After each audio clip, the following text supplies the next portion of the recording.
Well, I'm sitting here in the Michigan Central with Bill Ford. A lot of excitement at this time. I mean, you've been involved in this since the beginning. What are your emotions right now as the doors get ready to open to the public? I'm really excited. When I thought of this project, and when I first started telling people about it, they looked at me like I was crazy.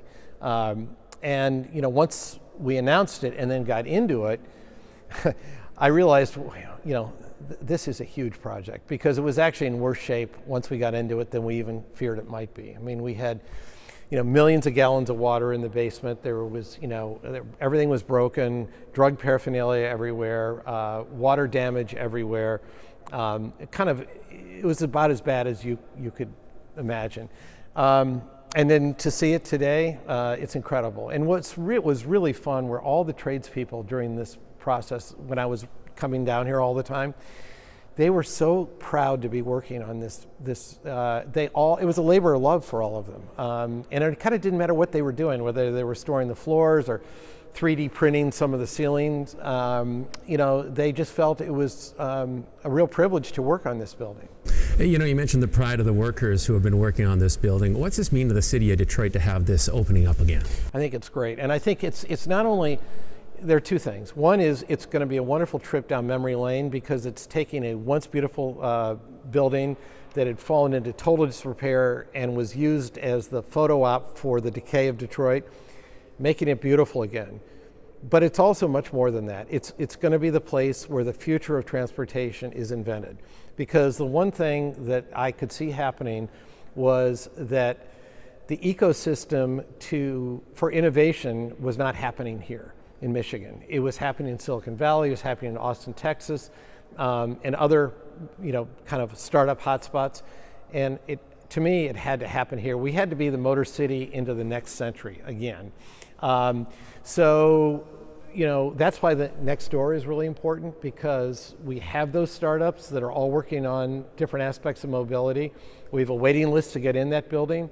And when this is open, we're going to be bringing down our E division, which is our electric vehicle division, but also our division working on software and experiences. So all the cutting edge stuff will be here, and they'll be working with these startups. And we have Michigan Avenue, which runs from here all the way to Ann Arbor. We can use as a test bed. We have the first inductive charging street here in our neighborhood, where you drive down the street and your EV charges. We're going to have a lot of experiment. We actually have the airspace. The FAA has given us the airspace to work on what we call VTOL, so vertical takeoff and landing vehicles, drone delivery. So we can actually start to work with drones and vehicles and robots for things like delivery, last mile of delivery and last 100 yards of delivery may be done by robot. All of that can be envisioned here. It's going to be great. So you have part restoration and part really futuristic high-tech hub. Very much so. And I think, if you want to attract the best talent, and I think, ultimately whoever has the best talent wins, you have to give them two things. One is you have to give them a really interesting problem to solve. And two is you have to give them a great place to work. And I think those come together in this building. How come you didn't want the Ford name directly attached to this? Because I want this to be a resource for everybody in the region. Just as I didn't want this to be a Ford campus, if everything I just described is going to work, we're going to need everybody working together. Over at the other building where we have all these startups, some of them are working with Ford, but some are working with GM, some are working with Stellantis, others aren't working with any of us, but are working with suppliers and sub-suppliers. To me, this always was going to be an open platform.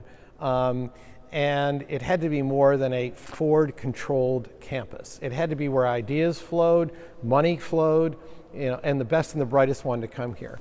So, look, I'm very proud for Ford that we own this and that we did this and that, we're really putting our stamp on this part of Detroit.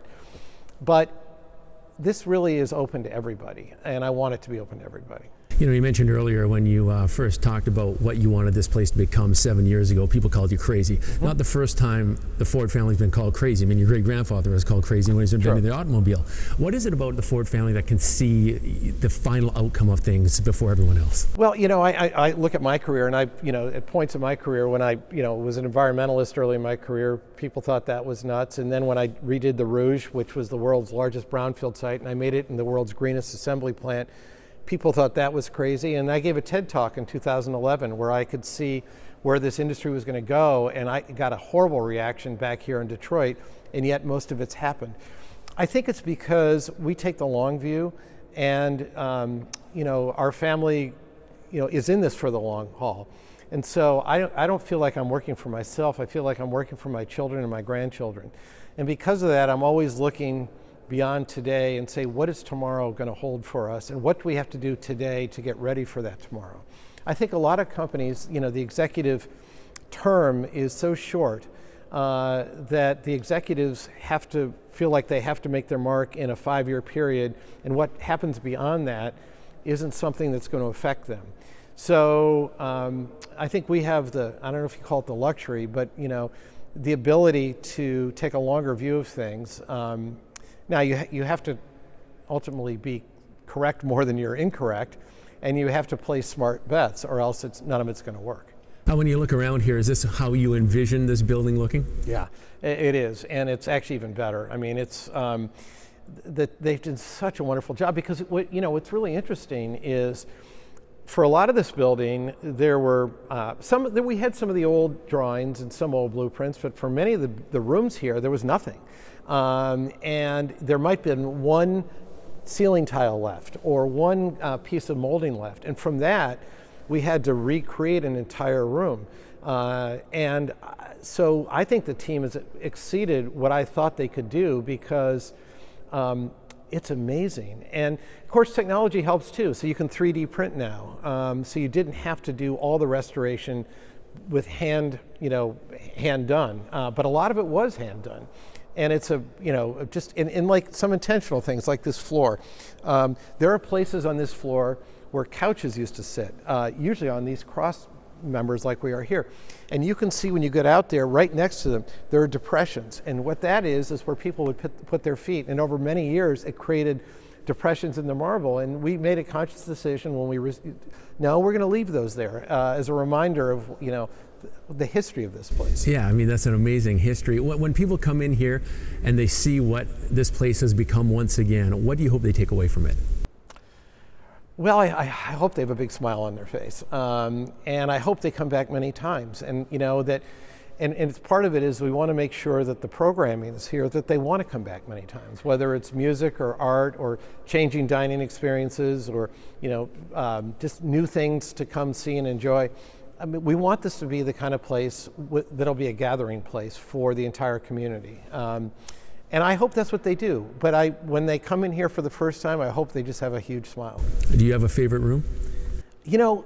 I don't know yet, because it'll be different when it's all up and running. And I think favorite will change. Do I want a quiet place to get away from everything, or do I want to be where all the action is? But this room, I think, will always just be the place where your jaw drops when you walk in. Yeah, definitely. It's breathtaking. Now, Yeah. This might be unfair to ask, but I already want you to look forward to the future even more, 5 to 10 years from now. What do you see this area becoming?